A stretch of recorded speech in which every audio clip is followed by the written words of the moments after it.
Orbán Viktor évtizedes álma, terve az úgynevezett nemzeti nagytőke megteremtéséről szükségképpen vezetett zabráláshoz. Akkor is, ha kezdetben, esetleg valamennyire ma is a fideszesek őszintén hiszik, hogy amit csinálnak, az nem csak hasznot hajt, mármint nekik, de társadalmi szempontból, sőt, erkölcsileg is helyén való. 30 év hangyaszorgalma, ebből 10 év teljhatalommal felvértezve. Ennyi pont elég is volt a felmenő, lemenő és oldalági Orbán rokonság teljes kistafírozásához. Méltatlan lenne, ha csak a leginkább szem előtt lévő Orbán Ráhel, Tiborcs István házaspárra, illetve hát a család jó barátjára, azaz fogadott rokonra, Mészáros Lőrincre emlékeznénk. A mostani 2 részes sorozatunkban bemutatjuk a nagyobb, tágabb értelemben vett Orbán familiát, nem csak a felelhető javaikat, hanem kicsit a személyiségeket is. A régi vágású alfahím családfőtől a tányérnyaló ner, lovag, unoka öccsökön át mindenkit, aki számít. Militáns, fegyverbolondok, lelkes, nacionalisták, pragmatikus üzletemberek, összetartó kis csapata. Mielőtt azonban ebbe belekezdünk, gyorsan tegyünk tisztába egy alapkérdést, ami nyilván sokakban felmerülhet. Nevezetesen, hogy a család tabu, tagjai nem közszereplők, legalábbis a többségük nem az, így etikátlanság bevonni őket a politikai közbeszédbe. A legfontosabbak az életben az emberek, akik velünk vannak. Pont itt, pont most. Égyünk a családra. A családra. Tegyük akkor ezt tisztába, már csak azért is, mert az ellenzéki közbeszédnek visszatérő eleme, hogy mégis hogyan kellene viszonyulni az Orbán család különböző leágazásaihoz. Ennek a családnak az itt bemutatott tagjai nyakig benne vannak azokban a politikai üzelmekben, amelyekről szó lesz, mégpedig saját elhatározásukból, és ez kiemelten fontos. Mint majd igazoljuk, a megtollasodásuk szinte minden fillérére befolyással volt a mindenkori magyar állam. Többük formális vagy informális közhatalmi szerepben tetszeleg, hogy más nem mondjak, Lévai Anikó, Orbán miniszterelnök feleségének first lady-sége széles körben ismert. Gondoltam, szakácskönyv. Annyi szép szakácskönyv van már. De ez valami egészen más, ahogy tegnap belelapoztam. Tudom, hogy nem akarta ezt a könyvet. Nem fülött hozzá a foga, de miért nem akarta? Hát a fő oka az volt leginkább, hogy nem nagyon gondoltam, hogy lesz rá időm színvonalasan megcsinálni. Lévai közszereplői funkciója legitim. Nem így a lányáé. Orbán Ráhel és annak férje bahreini olajügyi tárgyalásai az ottani energiaügyi miniszterrel folytatott, ki tudja milyen megbeszéléseket a magyar állam képviseletében. Vagy ott van a miniszterelnök kisebbik fivére, Orbán áron megbeszélése a szerb haladó párt fejesével a vajdasági Magyar Kanizsán. De joggal merülhet föl a kérdés, hogy valóban az Orbán családhoz unoka-öcsként kötődő Szeghalmi Balázs volt-e a legrátermettebb kiszemelt az izmiri magyar kereskedőház vezetésére. Föltéve, de meg nem enged, vagy egyáltalán szükség van efféle sóhivatalokra. Arról úgy szintén megosztanak a vélekedések, hogy diplomáciai szempontból mennyire felkészült az idősebb Orbán öcs, ifjabb Orbán Győző, aki Kárpátalján tárgyalt helyi magyar szervezetekkel. Győző azt ugye tudja, hogy valószínűleg az egyik legirigyeltebb ember az országban. Nem tudom miért, de mondjál. Hát azért gondolom, mert hogy van-e olyan, aki mondjuk önnél többször földhöz vágta már Orbán Viktort? Azt egy időben már leszoktunk róla. Fiatalkorunkban azért nem vagyok benne biztos, hogy többször nyertem én. Inkább azt mondom, hogy a vége felé nyertem többször, azért ő volt a nagyobb, és én nem mindig birkóztam. Nem lehet hát eléggé hangsúlyozni, hogy ezek a népek jó szántukból önmaguk teszik közszemlére a legszemélyesebb magánügyeiket is, lásd a 2 nagyobbik Orbán lány, Ráhel és Sára esküvőit, úgyis, mint a bulvár médiába kiszervezett haknikat. Alighanem a világ minden táján a társasági média nyalánksága az efféle lakodalom, de figyelem, az nem ér, hogy posztolok, szivárogtatok arról, ami az érdekemben áll, viszont háborgok, ha a családtagok élete más összefüggésben is terítékre kerül.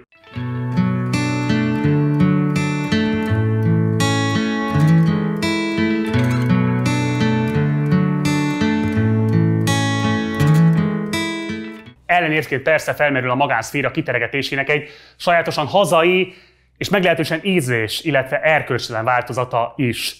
Jelesül, amikor végtelenül intim és a magánszférát valóban sértő álhíreket engednek szabadon terjedni, sőt, egy némely terjesztésben adott esetben kormányzati személyek is segédkeznek. Ki ne hallott volna, Orbán állítólagos grácii klinikai kezeléseiről az elmúlt 20 év visszatérő hoaxáról. Vagy arról, hogy Léva Janikó, igen, a válvölgyi és tokai nagygazda, valójában elnyomott, bántalmazott nő. Változnak az idők, de a városi legendák fő iránya nem sokat. A 2018-as választások előtt már Orbán Ráhel állítólagos megcsalatása, nyilvános alázása és válási szándéka volt a suttogó propaganda egyik fő témája. Hangsúlyozottan nem állítjuk, hogy ezek a mondások igazak lennének, sőt, az ellenkezőjét súgja a logika meg a józanész. Miért mondom mégis, hogy a fake newsok terítéséhez asszisztálhattak kormányközelből is? Az ellenzéki médiát nem egy esetben benfentes politikai körök, sőt a kormányfő családjának védelmére rálátó, az efféle belterjes afférokról, tehát elméletben tudással rendelkező, mundérosokhoz bekötött népek is etették. Méghozzá olyan, a hitelesség benyomását keltő részletek ecsetelésével, miszerint Tiborcot úgymond szem előtt gyakorlatilag luxusházi őrizetben tartják valahol Ausztriában a 18-as országgyűlési választások napjáig. Ausztria, a magyar vágyak örökös tárgya, visszatérő elem ezekben az álhírekben. De utána nyomban röppen a bíróságra majd a vállókereset. A hitetlenkedő felvetése, miszerint nincs az a pufi mellényes számlatömb huszár, aki magától leválik a kötelékből, ami milliárdossá tette, már is érkezett a bulvár pszichológiai falvédő válasz, akinek a fejébe szállt a dicsőség, azt hiszi, mindent megtehet.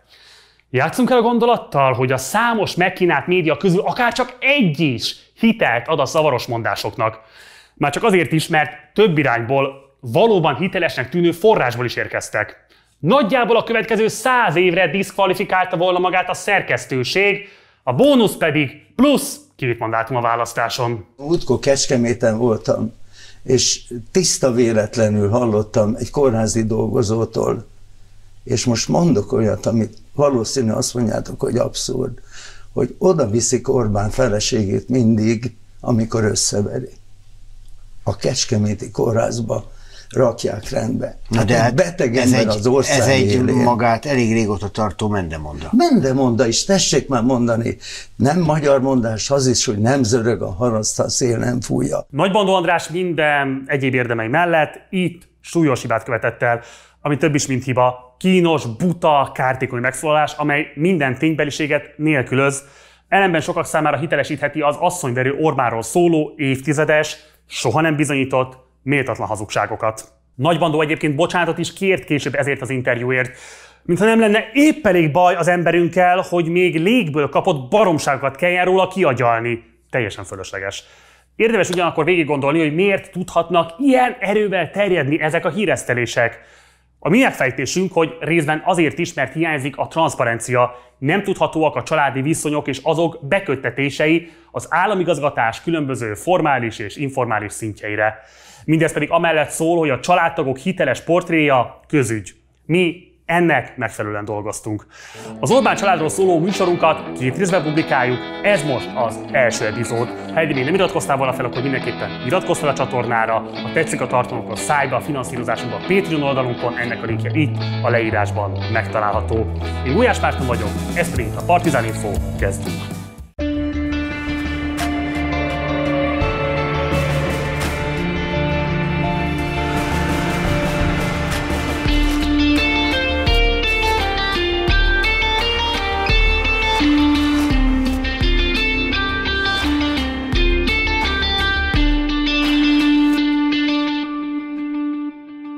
Ungvári Krisztián történész a Horthy rendszerrel összevetésben fogalmazott így a NER-ről és Stroman rendszeréről.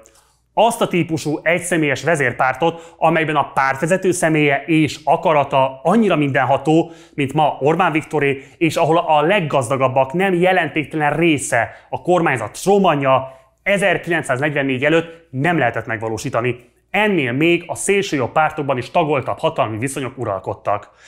Ez egy viszonylag friss idézet. Az értelmiségi harag lassan gyűlt, és csak mostanra vált olyan erőssé, hogy egy-két karcosabb figura ki is merje mondani, amit észlel. A rendszerszerű, előre megfontolt, szervezetten és olykor különös kegyetlenséggel végrehajtott szabadrablás 30 éve kezdődött, és 93-94 fordulóján már láthatóvá is vált. Simicska Lajos, ekkor még formálisan a párt jogi szakértője, már gőzerőkkel dolgozott az alternatív pártfinanszírozáson. Ahogy az előző 2 részes Simicska portrénkban részletesen bemutattuk, ha még nem láttad volna, akkor a videó megtekintése után mars azt is megnézni.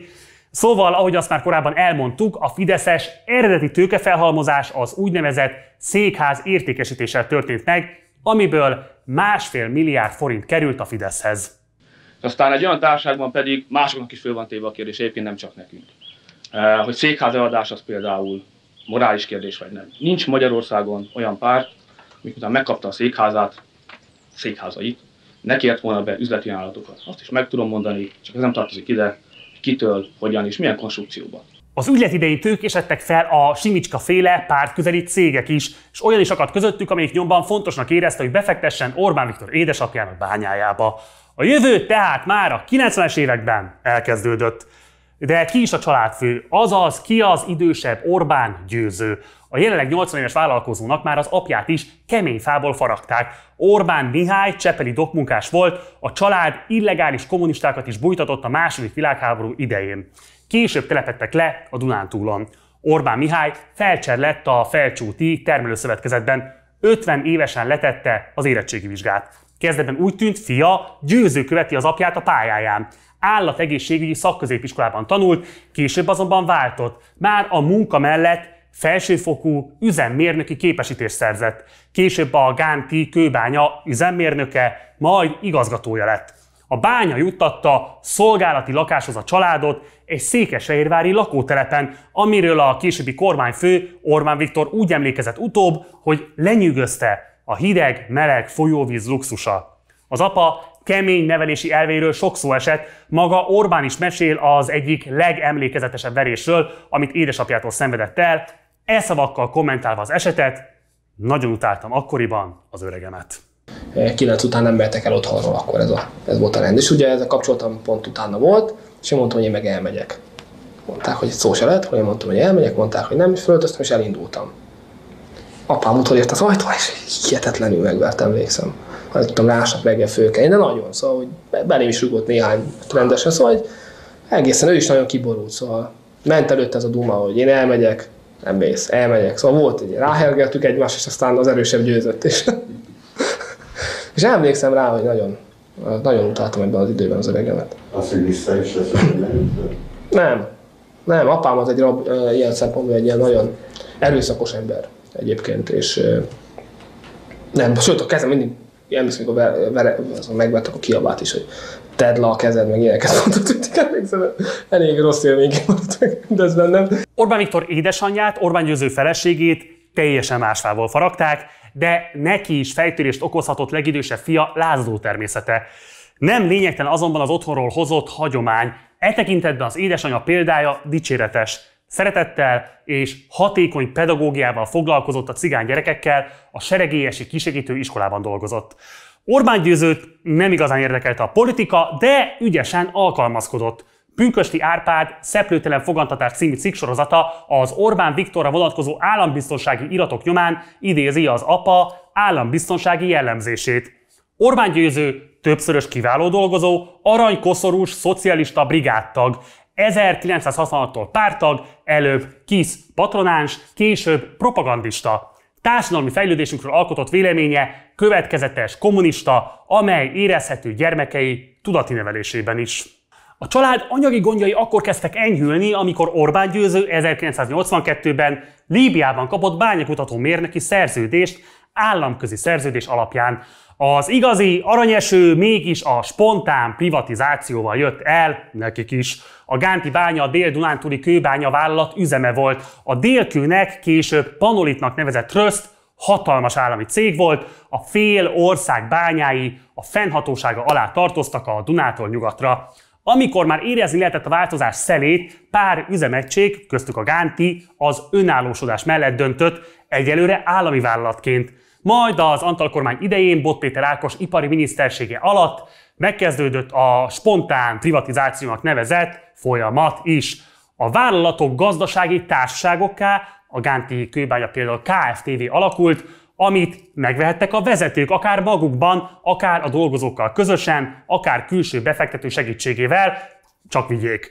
Orbánék egy osztrák befektetővel versenyeztek, utóbbi tette az előnyösebb ajánlatot, de a gántiak élve a törvény adta elővásárlási jogukkal végül lecsapták a bányát. A vásárlás szuper kedvezményes volt, és a kőbánya menedzsmentje élt is ezekkel a lehetőségekkel, úgynevezett egzisztenciahitellel, illetve kárpótlási jegyes fizetéssel, vagyis a kor játékpénzeivel. Az egzisztenciahitel, vagyis e-hitel lehet, hogy sokaknak ismeretlen. Ezt kifejezetten privatizáció ösztönzésre találta ki a kormány még 91-ben. A hitel közepes, illetve hosszú futamidőre 8-10 évre szólt, kamata pedig alacsony, mindössze 4-7% volt, az igénybe vevők a hitelt üzletrészek vásárlására fordíthatták. A hitelt a bankok értékesítették, az MNB, vagyis a Magyar Nemzeti Bank refinanszírozóként vállalt benne szerepet. Vagyis a kockázat megint csak a lakosságnál csapódott le, míg a haszon a hitelt felvevőnél. Így finanszíroztatták meg a magyar néppel a saját tulajdonvesztésüket. Nice! A 92-ben alakult Dolomit Kft. Legnagyobb tulajdonosa idősebb Orbán lett, de a többség még nem volt a kezében. Ő lett azon nyomban az ügyvezető, miközben a háttérben már ekkor felbunkadtak figurák, jobban mondva fia gimnáziumi egyetemi barátja Simicska Lajos környezetéből. A cég első könyvvizsgálója a székesfehérvári Varga Sándor lett, aki annak a Varga Tamásnak az édesapja, aki ekkoriban Simicska társaságában a Fidesz részéről tárgyalta le a pártszékház szerződés részleteit. Utóbb elítélt gazdasági bűnöző lett. A felügyelő bizottságba bekerült Schlecht Csaba, aki utóbb a Fidesz közeli fantom céggyár eltüntetőjeként lett ismert, majd később rövid időre ő lett a Simicska-féle Magyar Nemzet főszerkesztője. Orbán Győző többségi tulajdon szerzése kalandos történet, nem nélkülözi a simicskás furfangot sem. A Dolomit Kft. Első lépésben eladta egy osztrák cégnek a cég technológia egy részét. A vételár bement a vállalkozásba. Idősebb Orbán korábbi kollégája, a Dél-Kő egykori polgári bányáját vezető Zarándok János cége pedig leszámlázott fillérre ugyanennyit bányászati szolgáltatás címén. Harmadik lépésben pedig Orbán más cégei kaptak megbízást Zarándoktól, a pénz körbe is ért. Orbán Győző tulajdonrésze minden esetre 36%-ra emelkedett, ami ugyan továbbra sem volt többség, de mivel a Dolomit Kft. Nem szavazhatott a saját tulajdonú üzletrészével, gyakorlatilag övé lett a főhatalom a taggyűlésben. A Zarándok féle számla bravúr után jelent meg a színen a Simicska érdekeltség, a Quality Invest RT, amit nem sokkal korábban tőkésítettek fel a székházpénzből. A Quality Invest csak néhány hónapig, áprilistől augusztusig volt tulajdonos, hogy aztán névérték alatt kiszálljon, átadva hányadát Orbán Győzőnek. Ezt a cég taggyűlésén a Quality Invest nevében Kövér Szilárd, igen, Kövér László öccse Orbánik Bibor szakkollégiumi társa jelentette be. Ez volt az eredeti tőkefelhalmozás, annak az első milliónak a története, amit ugye a kapitalista etiket szerint nem illik firtatni. Nos, megsúgom, Orbánék esetében a továbbiakról is célszerű lenne csak suttogva beszélni. A Dolomit jelenleg is a családi cégcsoport koronaékszere. 2018-as év után például csaknem 2 milliárd forint osztalékot szavaztak meg maguknak a tulajdonosok. Például a többségi tulajdonos az ekkor már a cég 51%-át birtokló Orbán Győző. Az Orbán bánya felért a csúcsra. A kormányfő apjának cége évek óta jól teljesít a piacon, de tavaly élre törtek a nyereségességet tekintve. A bevételük 41%-a profit volt. Az igazi felfutás akkor kezdődött, amikor a cég az akkor még állami tulajdonú Dunafer Dunai Vasmű beszállítója lett. Ez egyébként 97-ben Hornék, Szoci, Szadesz koalíciós kormánya idején történt. A Dunafer bizniszen utóbb vérremenően összevesztek az egykori jó baráttal, Zarándokkal, akit immár az első Orbán kormány alatt szisztematikusan kiszorítottak a piacról. Úgy a Dunafernél, mint az autópályaépítéseknél. A részbizottság meghallgatta Zarándok Jánost, a Mészkő és Dolomit Kft. Egyik tulajdonosát. Zarándok azt mondta, hogy 1999-től az érvényes szerződések ellenére szűnt meg kizárólagos dolomit szállítása a Dunafer részére. Kikerülhetetlenítették azt, hogy belemenjünk abba a játékba, hogy fele dolomitot az Orbán Győző tulajdonában lévő bányából szállítsanak, akik ugye azonnal 1900 forintért szállítottak. 1990, nem tudom pontosan, január vagy áprilisára tehetők ezek az időpontok. 99, igen. Szeretném elmondani, hogy ez azonnal ugye azt jelentette, hogy kár ér bennünket. Zarándok János úgy látja, a legfelsőbb körök tiltották meg azt is, hogy az autópálya építők cége bányájából vásároljanak követ. A Dunafer közleményben cáfolja Zarándok János állításait. Az egyebek között tartalmazza, hogy a kizárólagos beszállítói jog megszüntetését gazdasági észszerűség diktálta, ugyanis Orbán Győző bányája 10%-kal olcsóbban szállította a dolomitot. Miután Zarándok beleállt a hadviselésbe, rámentek a hatóságok, házkutatást tartottak az otthonában, cége becsődölt. Kálváriájáról így nyilatkozott a Heteknek 2002. februárjában.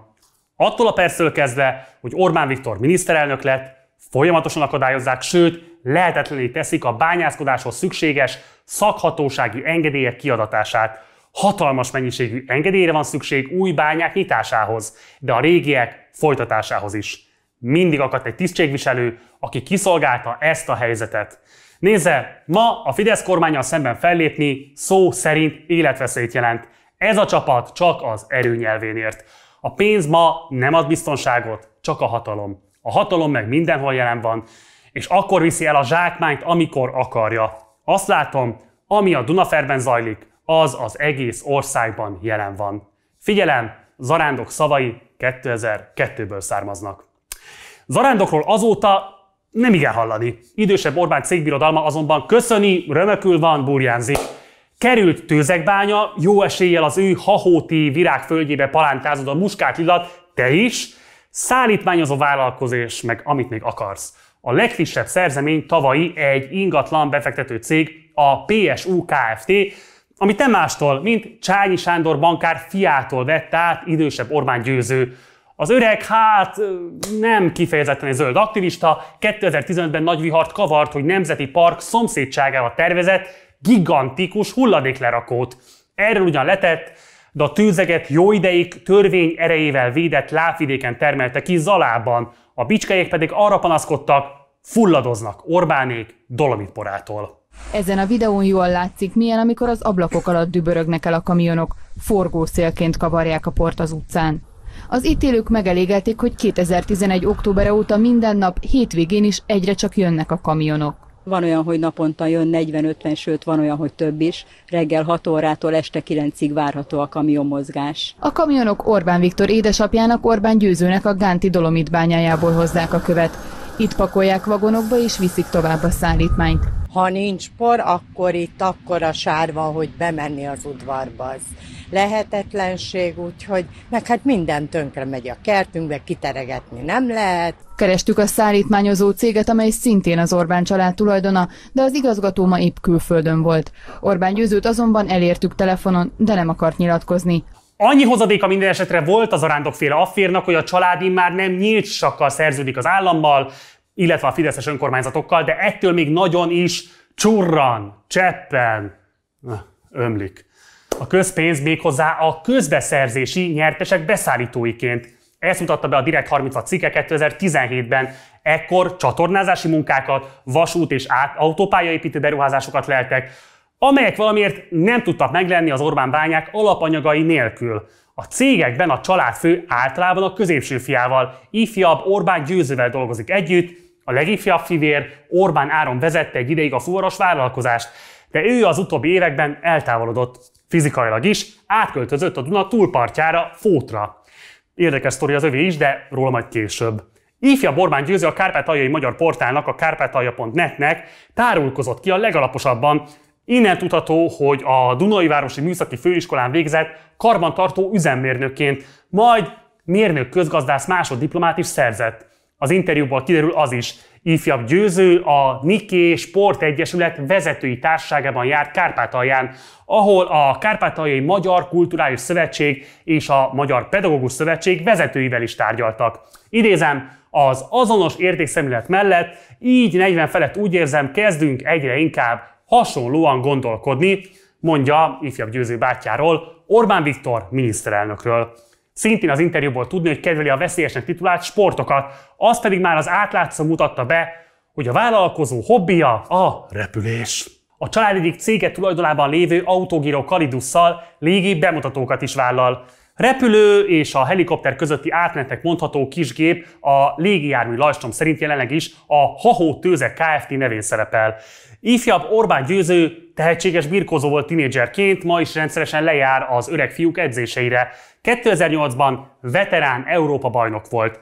Sportbarátságként apostrofálta a média ifjabb Orbán Győző kapcsolatát a tenderlovag Szentgyörgyi Gáborral, akivel közös szenvedélyük a birkózás, és akit a 4x4 már lencse végre kapott a Felcsúti Aréna vippáholyában, Orbán Viktorral és Orbán Győzővel. Ezen túl azonban az is összeköti őket, hogy Szentgyörgyi közös vállalkozást működtet ifjabb Orbán Győző vejével, Kovács Viktorral. Ezért vagy a puszta hangyaszorgalomnak köszönhetően, de Szentgyörgyi informatikai cége, ahogy a Direkt 30 több cikkben is igazolta, lubickol a közbeszerzésekben. Az IMG Solutions 5 év alatt 130-szorosára növelte az árbevételét. Szentgyörgy természetesen nem egyenlő ifjabb Győzővel, de azért érdemes gyönyörködni ebben a mellettem látható fényképben. A 4x4 fotóján balról a harmadik a vállalkozó, a többiek a család. Segítek, nem birkózó viadalt néznek. Maga az ifjabb Orbán Győző leginkább a család bányacégeiben szorgoskodik, de akad érdekeltségei között kakuktojás is. A vállalkozó 2015-ben fektetett be a mérőeszközök, ipari fémszerkezetek gyártásával foglalkozozó Gamma Analkont Kft-be, amelyben jelenleg 26%-os üzletrészt birtokol. A cég 2016-2017-ben 3 pályázattal összesen csaknem fél milliárd forint uniós forrás nyert el, irányítás technikai rendszer fejlesztésére, kapacitásbővítésre, illetve konzorciumban egy másik vállalattal biomassa hőközpont tervezésére. A Kft. Üzlet részén 2018-as bejegyzéssel szerepel a Mészáros Lőrinctől nem túl távoli M7 takarékszövetkezet jelzálogjoga. Szintén az M7-nek, illetve az orosz Sberbanknak adott hitelfedezetet a Gamma Analkont érdekeltsége, az Intergic Zrt. A Sberbank 700 000 eurós rulírozó hitele, illetve a takarékszövetkezet 59 millió forintos kölcsönnel szerepel a jelzálog nyilvántartásban. Az Intergy korábban kaza és csecsenföldi partnereknek is dolgozott, és a Direkt 36 2017-es cikke megjelenésekor orosz hátterű offshore érdekeltség volt a fő tulajdonosa. Az Opten egy évvel későbbi gyűjtésekor a Gamma Analkont volt a 45%-os, Pap András Zoltán vezérigazgató pedig a többségi részvényes. Újabb 100 milliós uniós támogatást kapott a kormányfő testvérének érdekeltsége. Így amióta ifjabb Orbán Győző résztulajdonos lett a cégben, már 480 milliós uniós támogatáshoz jutottak. Erről a Direkt 36 írt. A legifjabbik fivért, Áront az Orbán életrajzírók a Becsben tartott legkisebb királyfi státuszába helyezik, ami a testvérek közötti jelentős korkülönbség miatt valóban elképzelhető, hogy így is volt. A 77-es születési Orbán Áron 17, illetve 18 évvel fiatal a fivéreinél. Az ő szocializációját nem övezik legendák, nem vált hírességé sem az üzleti, sem a sport, sem a politikai világban. Mintha kicsit el is távolodott volna a familiától, elhagyta a szeretett Dunántúlt, Fóton telepedett le pár éve. Ott sem szervült a kisvárosi életbe, a puccos lakópark, amelyben él, kilométerekkel a városhatár előtt található, és sorompóval van elzárva a külvilágtól. Majka jelenléte jobban szemet szúr, mondja a Fótligeti gazdag ember szegregátum életét ismerő forrásunk, hozzátéve Orbán öccse, illetve a kárpátaljai hölgy, akivel gyakran látni, visszafogott és visszahúzódó népek, összesen vethető az életformájuk néhány hasonlóan odavaló sí tenderlovagéval. Orbán Áron egy ideig vezette a családi cégcsoport fuvaros vállalkozását, ez a viccesnek szánt ideális Áron BT ha néven futott. Amíg be nem olvadt a milliárdos forgalmat produkáló Nehézkőbe, megint vicces név, amiből a legfiatalabb testvér 2017-ben kiszállt. Annál több időt tölt mások üzleteinek felvilágoztatásával.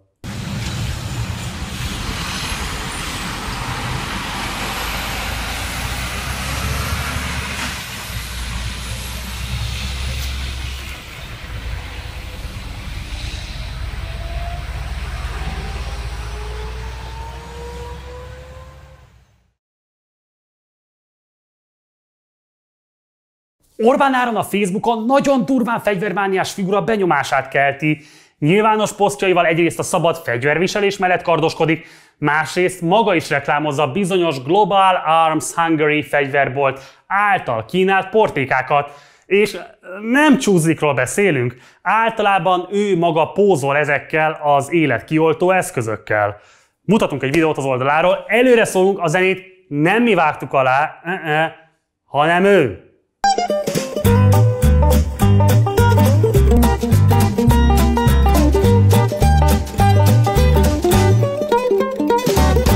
Ismerőseik között sok a nemzetközi fegyverkereskedelemben pörgő profil, a családi szokáshoz képest azonban feltűnően kevesen vannak az Orbánok. Ezzel együtt nehéz elhinni a háttérben suttogott fekete bárányságot.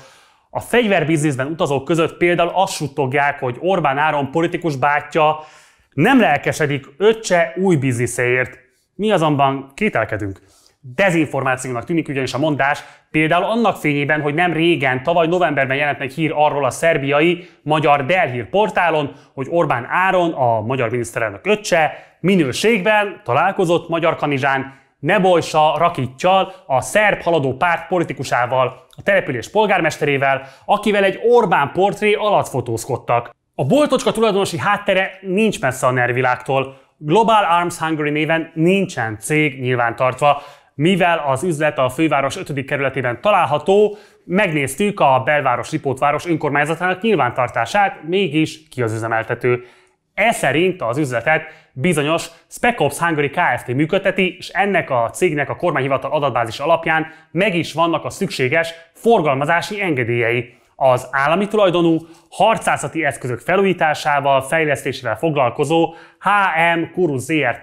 Adatigénylésünkre adott válasza szerint a Spec Ops csoport cégei nem vásároltak a Magyar Honvédség inkurencia készletéből, azaz hadrendből kivont eszközeiből. Miközben olyan masinákat is árulnak, mint például a BMP-1 szovjet fejlesztésű gyalogsági harci jármű, hangsúlyozottan nem hatástalanított termékként, legalábbis így promózza a terméket Orbán Áron. Emlékeztetőül nem ő az egyetlen a tágabb familiában, aki lelkesedik az efféle harcászati járművekért.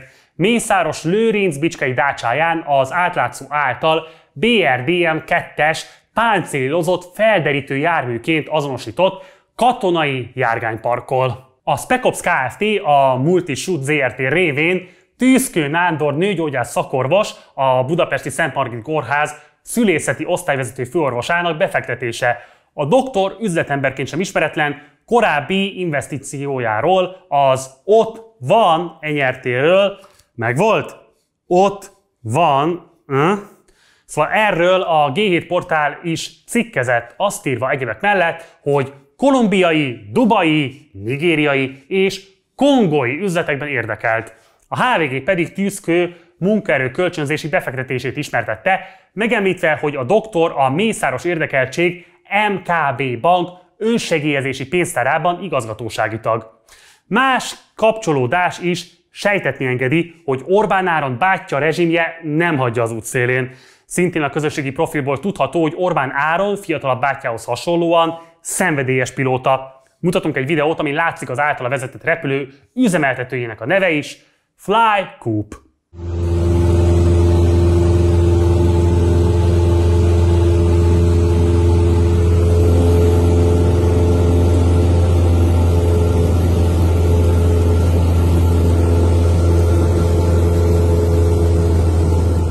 Márpedig ez a cég nagyon is belsőkörös, amennyiben ez a vállalkozás bonyolította Rogán Antal emlékezetes, bulibáros helikopterezését, ami ugye a Népszabadságba került, a tulajdonosok pedig kötődnek a közmegbízásokkal hízlalt Walton-Szeghez. Helikopterrel ment haza Rogán Antal és felesége, a színész műsorvezető Szabó Zsófia esküvőjéről szombaton, írja a Bors és a Népszabadság.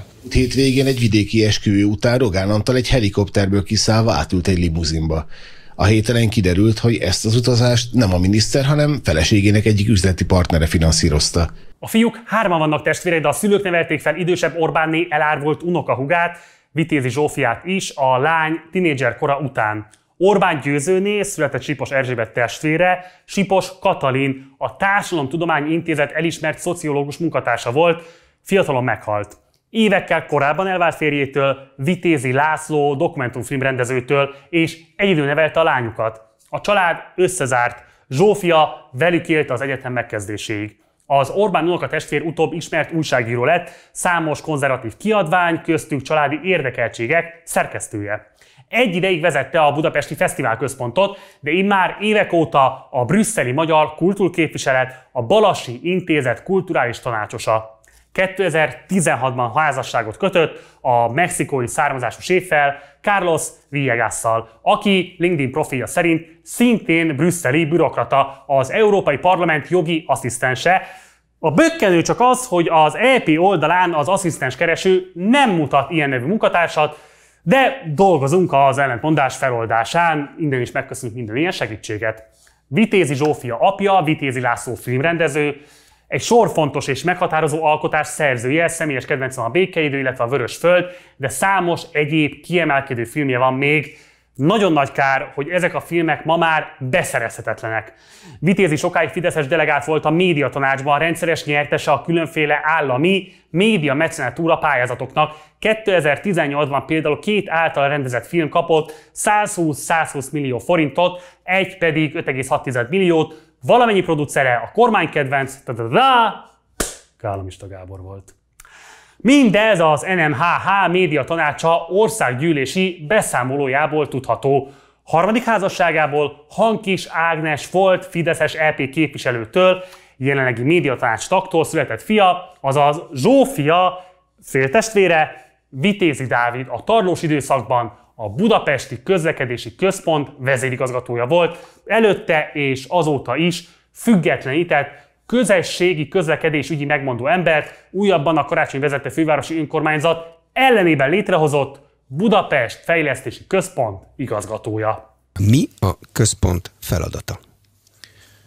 Budapesten és az agglomerációban az állam különböző fejlesztési, beruházási feladatait fogjuk össze, készítjük elő, és egy olyan szakmai műhelyként működünk, amelyik Budapest ügyeivel foglalkozik, támogatja részben a kormány döntéseit, és támogatja a Fővárosi Közfejlesztési Tanácsot. Vitézi László a Fekete Bojtár című 120 millió adóforinttal 2015-ben megtolt filmje azért szól a paraszti kultúráról, idézet következik, mert belőlem ez jön, és én nem tudok másként gondolkodni, nem érdekel képileg az urbánus világ, nem tudom jól bonyolítani benne a történetet, mondja a direktor, vagyis Vitézi László egy vele készült interjúban. Szerencsére a privát szférában sikerült pozitív példákat mutatnia a társadalmi mobilitásra, pár választásai például egymástól történelmileg elkülönült osztályokat kötnek, tágabb értelemben vett családdá. Ahonnan én jöttem, annak a milliónek nincsen semmifajta speciális kulturális tradíciója. Egy ilyen alkalmazotti réteg, tehát a parasztsághoz sincsen igazából semmi köze apáméknak, vagy nem volt, de hát ott tartottunk, tehát a tevékenység megmarad, a paraszti kultúráról már régen nem volt szó a faluba, a munkás kultúra semmi nem volt, tehát nem tudom megnevezni, hogyha be kéne valami hagyományos sorolás szerint illeszteni a magamat, hogy milyen polgári kultúra ugye előse jön. Tehát, hogy én ilyen kulturálatlanságból jöttem, inkább ilyen eklektikus valamiből jöttem. Vitézi László második felesége Szegvári Katalin újságíró révén közelebb kerülhetett a nagyvárosias értelmiséghez, Hankissal pedig nos, ahhoz a fajta szocializációhoz, amit leghíresebb rokonuk diplomás kommunistának nevezett. Hogy olyan, hogy liberális nincs is. A liberális nem más, mint diplomás kommunista. Hankis első férje Hankis Elemér, szociológus, filozófus, az Antal kormány idején a Köztv egyik elnöke volt. Ágnes az ő nevét vette fel, és tartotta meg később is. Születési neve Erdős. Apja, Erdős Péter, a Kádár rendszer popcézára, élet-halál ura volt a könnyűzenében. A filmrendező jelenlegi 4. házassága pedig az ezotéria világa felé nyit. Felesége természetgyógyászorvos, homeopátiás, akupunktúrás kezeléseket végez, honlapján meditációval csillapíthatjuk a böngészés okozta stresszt. A Vitézi család polgári, városi középosztálybelinek mondható. A 40-es években született 3 fivér, a filmes László és 2 öccse. Szüleik papír, áru és könyvkereskedő üzletet működtettek Budán, a Margit körúton. A 2 fiatalabb testvér mérnökként végzett, és mindketten az olajipar bugyraiból kerültek elő a rendszerváltás környékén, hogy aztán évtizedekre leuralják a gazdasági életet. A legfiatalabb, a 47-es születésű Vitézi Tamás gyakran illetik a milliárdos jelzővel, a régebbi időkben még az éves gazdagember listákra is fel tudott kapaszkodni.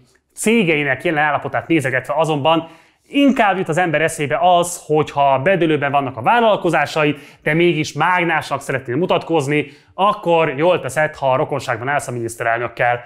A cégek tetemes, több 10 milliós mínuszokat termelnek, esetleg már felszámolásba is fordultak. Még a Fidesz és kormánybarát bulvármédia termékek, a Helyi Téma, illetve a Vitézi Zsófia főszerkesztésével 2004-ben újraindított Reform is megszűntek, akárcsak a horvátországi befektetéseket összefogó Dalmácia Holiday Kft.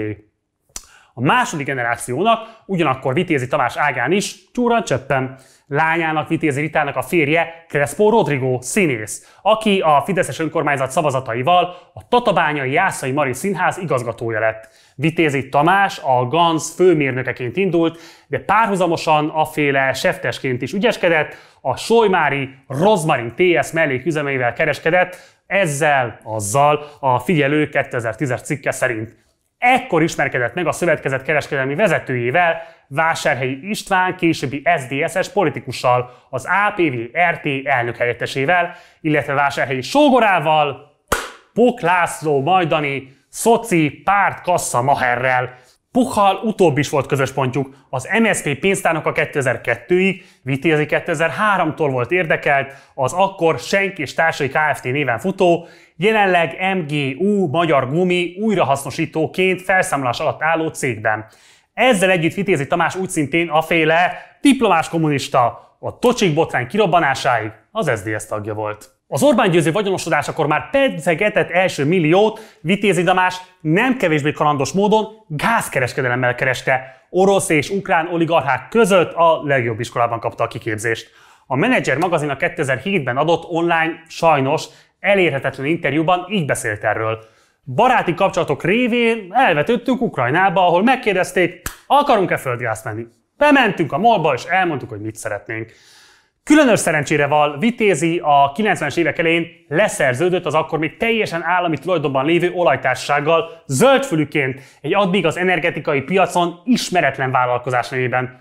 Valami olyasmit csináltak, amit a MET vitt később tökére. Az orosz, az ukrán és a magyar állam közé ékelődve lefölözték az árkülönbözetei részét. Az ex-szovjet nehézfiúk után balkániakkal kezdett Vitézi Tamás, jó ideig sikerrel. A horvát pénz toplistákra is felkerült 40 millió eurósra becsült ottani vagyonával. Horvátországi szerzeményének honlapján jelenleg is szerepel 2 jakkikötő, Primostenben, illetve Tribunyban, és 7 dél-dalmáciai szálláshely a Tribuny és Dubrovnik közötti partszakaszon, illetve az oda tartozó szigetvilágban. Csak hogy erősen kikezdte a helyi média a cégek tartozásait, illetve a privatizációs visszásságok miatt. Megmentő szerepben tűnt fel a dalmát befektetések környékén a habonyi érdekkör, a bonyolult, ingatlan alap, konstrukciós ügyletről azonban ma már nagyon úgy fest. Nem annyira Vitézi megmentése volt a cél, mint a szállodahálózat egy részének leszalámizása a kiérdemesült oligarcháról.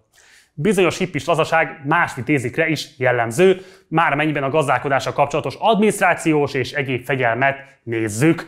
Vitézi Zsófia például, emlékezzünk, a Balassi Intézet révén a romlott nyugatra telepített aféle mintamagyar, 2015 óta cégvezetéstől eltiltás hatálya alatt áll, igaz már nem sokáig, a bünti most októberben lejár. Mivel érdemelte ezt ki? Vacska BT nevű cége 2005-től adó végrehajtás alatt állt, a BT-nek nem volt egy fillér vagyona sem, kényszer törléssel múlt ki 2015-ben. Eddig jutottunk ma, eddig tartott az Orbán család ismeretlen leágazásai tárgyaló sorozatunk első része, jövő héten érkezik majd a folytatás, addig is mindenképpen hagyd itt a véleményedet, a kérdéseidet adott esetben a komment szekcióban, mindenképpen használd a like, dislike gombokat a véleményed kifejezésére, iratkozz fel a csatornára, ezt eddig még nem tetted volna meg, illetve várunk patronálóink között a Patreon oldalunkon, akárcsak havi, néhány száz forinttal is, de kérlek, hogy szállj be a finanszírozásunkba, amennyiben tetszett a tartalom. Van egy Facebook oldalunk is, illetve egy Facebook csoportunk, Partizán Társalgó néven, ahol lehetőség van az éppen aktuális tartalmakat is megvitatni egymással. Munkatársaimban köszönöm szépen a figyelmet, jövő héten találkozunk, addig is, ciao.